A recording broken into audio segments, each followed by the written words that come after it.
Nah, kalian tau gak sih sebenarnya grill ini ada fungsinya loh. Ya memang bukan cuma buat estetika doang, tapi grill ini berfungsi untuk mengalirkan saluran udara ke dalam mesinnya. Jadi biar mesinnya itu nggak overheat. Dan selain itu ya memang ini gunanya memang untuk estetika dari mobil itu sendiri. Jadi biar dia bisa memberikan desain yang estetik dan juga futuristik di mobil itu sendiri. Ya bentuknya macam-macam ya. Ada yang biasa, ada yang baru kayak gini, dan mungkin ada juga yang honeycomb. Jadi dia beda-beda dari tipe mobil itu masing-masing. Nah, yang lebih menariknya lagi ya, grill dari desain mobil itu, kalau kalian perhatiin ya, itu semakin lama semakin sempit. Nah, kenapa sih memang harus dibikin sempit kayak gitu?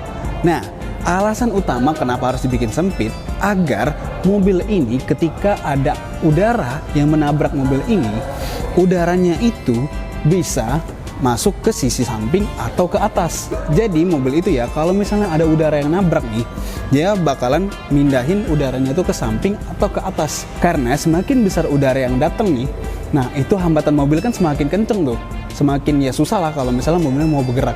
Jadi grill itu kenapa dibikin sempit, itulah alasannya biar mobilnya ini bisa aerodinamis.